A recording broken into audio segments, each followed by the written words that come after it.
like to rotate? Yes, it does!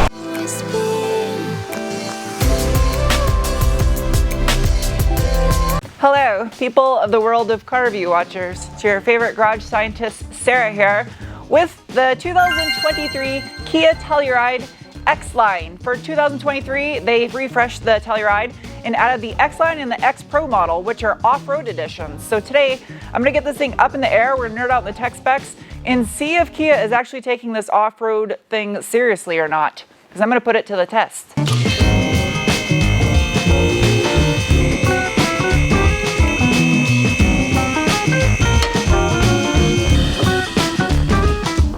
Well, these are interesting shape.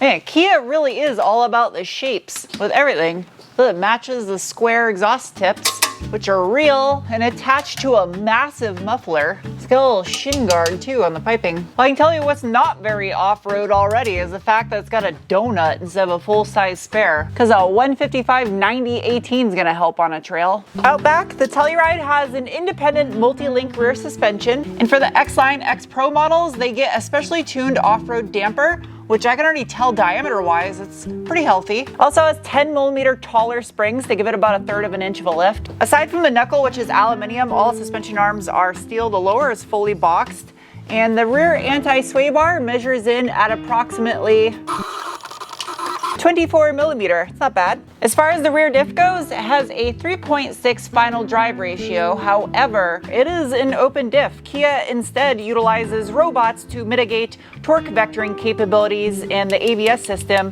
to maintain traction. Underneath this 4,500-pound Telluride, you'll notice one thing missing for an off-road model, and that is skid plates. The X-Line edition has none. There's nothing underneath here to protect the underside other than hairy cardboard. That's excellent for aerodynamics, fuel efficiency, and sound deadening, not so much big rocks. Also, are you serious? It's got a plastic carrier bearing. It appears from the cap forward, it's all stainless, and then from here back, it's mild aluminized steel. That's a nice heat insulation material.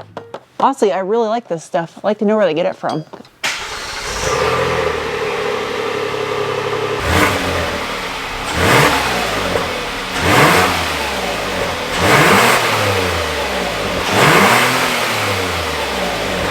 There is only one transmission available with the Telluride, and that is the in-house designed A8LF1, which is an 8-speed traditional automatic transmission, has a maximum torque input rating of 358 Newton meters, which is only 264 pound-feet. 2 more pound-feet than what this engine produces. Paired to that 8-speed auto is the on-demand all-wheel drive system with a multi-plate clutch center differential. It's not really a center diff, but it mimics one. There's also a control where you can lock up those clutches in the center diff and send up to 50% of the torque to the rear wheels, where the robots will torque vector dance it left and right. They should have Dancing the Stars with the Boston Dynamic robots. I would really like to see humans dance with those. Up front, the suspension is a McPherson strut flavor. Everything is manufactured out of steel except for the knuckles. Those are aluminum, just like out back. And again, with those special X-Line X Pro dampers and the 10mm taller spring. Front anti-sway bar measuring in at approximately, oh weird, 24mm. Ease of maintenance, great. Skid protection, not there. Ooh, I just peeled some of that off.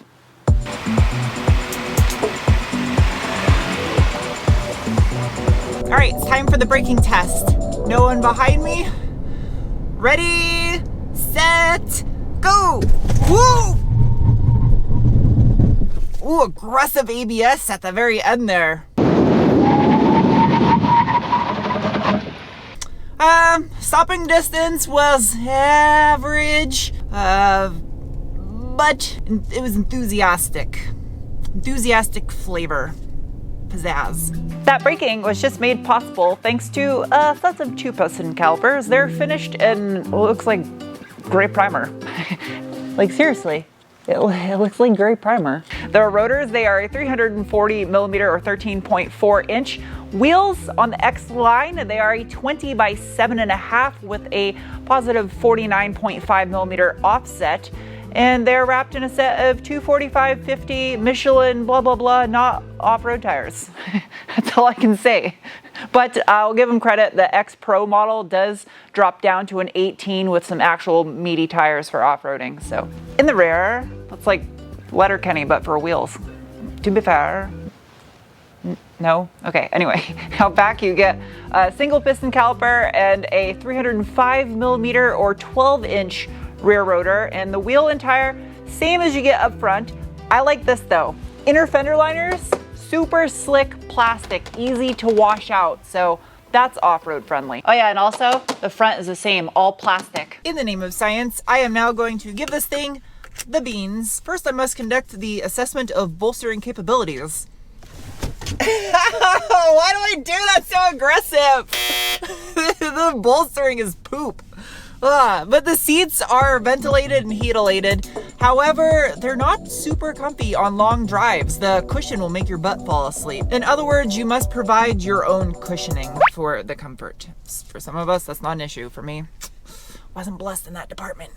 As far as drive modes go, there is an array of knobbles and buttons down here in the center. You can go from Smart, Sport, Comfy, Ego, Snow. In the center of that dial, you can lock the center differential.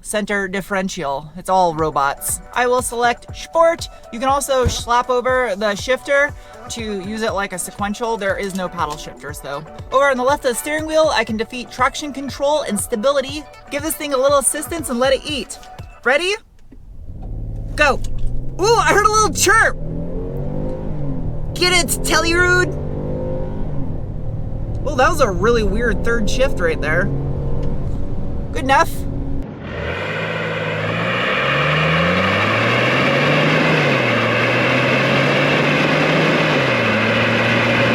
Not bad.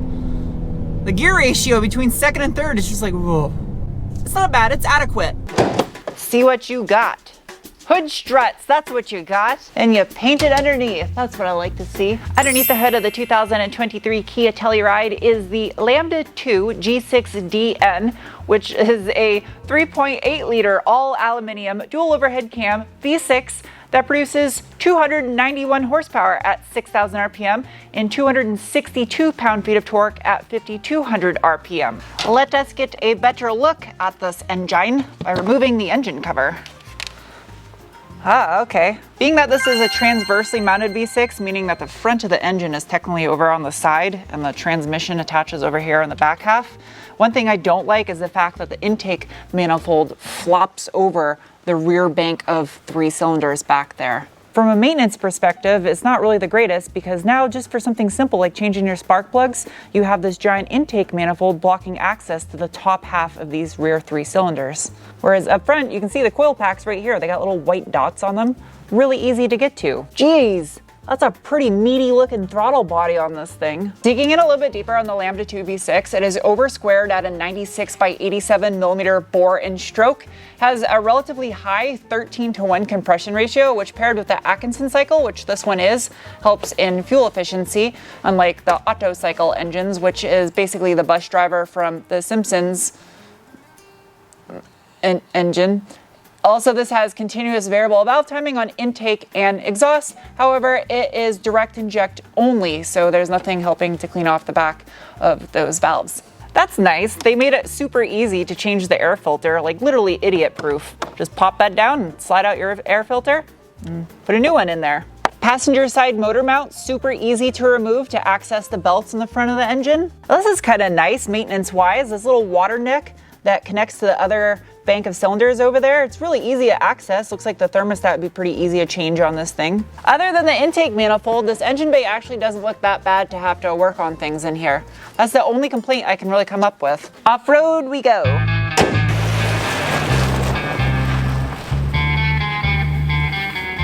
So this hill I'm about to tackle might not look like much, but it has caused 2 different vehicles' all-wheel drive systems to overheat and fail being able to climb this hill. So it's a perfect test for transversely mounted all-wheel drive configurations like this Telluride. Now this thing has 8.4 inches of ground clearance, a little bit more with this X-Line model, 17.7 degrees of approach and 23 degrees of departure. So I'm gonna lock it into 50-50 torque split front to rear, and trail cams automatically come on the screen. Good resolution on these cameras too. And I'm not gonna take it with a ton of momentum and let the all-wheel drive system really kind of struggle. Also, the tire pressure is at the factory default rating. It does not like this. Will you overheat though? That my heads-up display is nice. Up there in the sky. That's the floor. It did not like that at all. Okay. So we're gonna have to do it with a little bit more momentum. Ooh, I'm sliding, fuck! That was all slide! And that's where the upgraded tires would come in handy on an off-road model. It shouldn't be just the X Pro that gets the 18-inch wheels and better tires. The X line should also get that. That's kind of standard for off-roading. Here goes. More momentum. Come on. You got it. I'm like sitting forward trying to help it. There we go. I just nearly missed the drone. Over here on the left, I have a button for hill descent control. Downhill brake control. Oh, that's what they call it. Well, how fancy are you? Okay, so are you gonna do your job? It's gonna do its job. It's quiet. You don't hear the ABS at all. On Toyotas, it's super loud. Toyota and Lexus, you can hear the robotic whales mating in the ocean. 3 miles an hour, so everybody sees me. I think it's 2 miles an hour. Whoa, I just noticed the emblems are made out of brushed aluminium.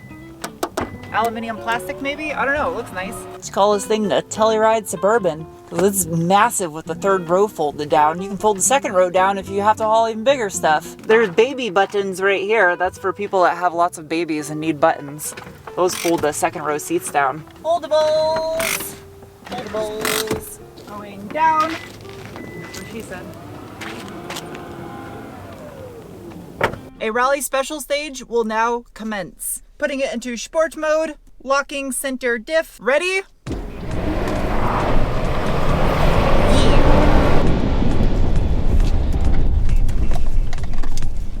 Okay, so far smooth.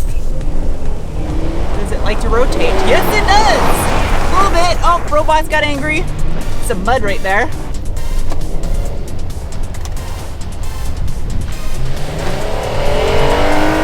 It'll actually let you get out sideways, just a tad, just a little bit. Yeah, the stability aids are not too intrusive. Wow, it's very balanced. There's not a ton of understeer, not a ton of oversteer. Just keeping it nice and centered. Whoop, there goes a little bit of mud. Okay, I'm pleased. That did good as a quail.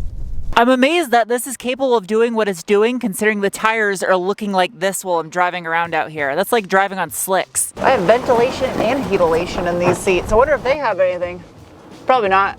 It sucks to suck. Are you reclinable? Oh, yep. These second row chairs are what's up. Ventilation, heatilation, and they recline. You could totally sleep back here on a road trip. This whole headliner is all suede. That is wild. Hey, there's even vents in the third row. This is genius. Their rear sunroof is completely separated from the one in the front, except for the one fact that the controls for this are up in the front. You're still stuck with asking the people in the front to open it for you. This is smart.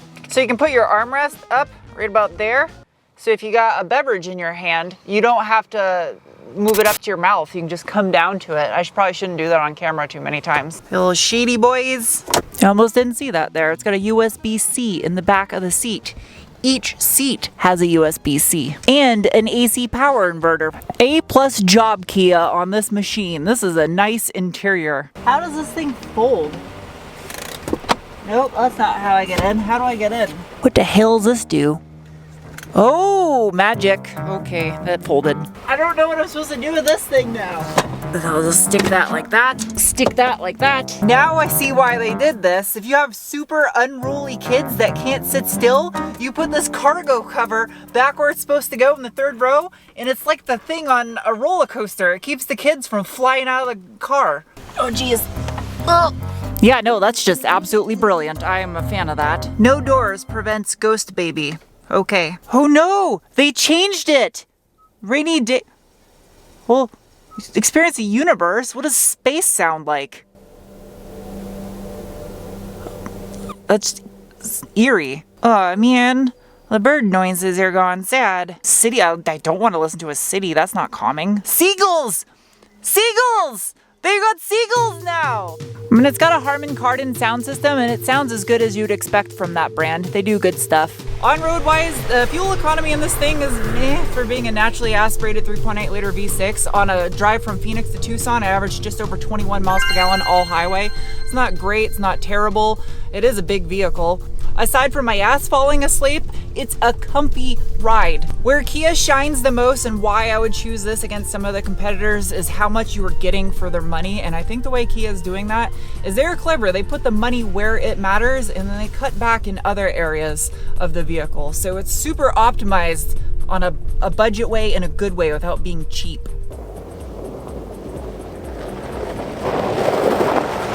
It is now time to give this thing some scores, starting with the bean score, the assessment you feel in your gut, that's my boob, when you give it the beans. And this Kia Telluride is getting a rating of. Next is the cookie score, the assessment of value. This SX Prestige X-Line model at 54 grand gets a rating of. Followed by the mechanic score, the assessment of ass painability of maintenance, and is getting a rating of. Next is the meatball score. It's an assessment of how quickly I'm going to fall and break my ass because I decided to wear 5-inch heels on this hill. Off-road capabilities a vehicle is. And the 23 Kia Telluride X-Line is getting a rating of. I do some dumb shit, I swear. These are cute shoes though. So it's okay, it was worth it. No, it wasn't. Not at all. Lastly is the Penguin score, an assessment to how much I personally like a vehicle, and the Telluride X-Line gets a rating of.